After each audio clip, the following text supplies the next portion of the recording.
شہزادی رانی بے حد خوفزدہ تھی۔ امرو اس کے پاس گیا اور اسے ساری بات بتائی۔ یہ سن کر شہزادی رانی بے حد خوش ہوئی کہ امرو عیار نے اپنی بہادری اور عقل مندی سے بد شکل دیو کو ہلاک کر دیا ہے، تو وہ بے حد خوش ہوئی اور اس نے امرو کا شکریہ ادا کیا۔ امرو نے اسے ساتھ لیا اور زنبیل سے طلسمی کلین نکال کر اسے اپنے ساتھ بٹھایا اور سردار امیر حمزہ کے لشکر اور پھر ان کے خیمے میں لے گیا، جہاں شہزادی رانی کا باپ بھی موجود تھا۔ اپنی بیٹی کو زندہ سلامت واپس آتے دیکھ کر ملک کافرستان کا بادشاہ بے حد خوش ہوا۔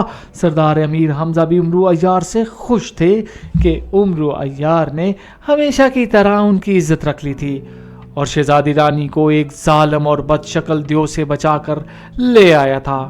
انہوں نے امرو کو ایک خزانہ انعام میں دیا تو امرو خوشی سے بار بار سردار امیر حمزہ کا شکریہ ادا کرنے لگا۔ ملک کافرستان کے بادشاہ نے بھی امرو سے کہا کہ وہ ان کے ساتھ ملک کافرستان چلے تو وہ بھی اسے ایک خزانہ انعام میں دیں گے، تو امرو عیار کا دل چاہا کہ وہ خوشی سے وہیں ناچنا شروع کر دے۔ سردار امیر حمزہ نے بھی اسے کافی بڑا خزانہ انعام میں دیا تھا اور اب ملک کافرستان کے بادشاہ نے بھی اسے خزانہ دینے کا وعدہ کیا تھا، اس لیے اس کی خوشی کی کوئی انتہا نہیں تھی۔ تو دوستو، امرو عیار کی یہ کہانی یہاں پر اختتام کو پہنچتی ہے۔ اگر کہانی کا مزہ آیا ہے تو لائکس اور کمنٹس میں اپنے رائے کا اظہار ضرور کیجیے گا اور اپنا بہت خیال رکھیے گا۔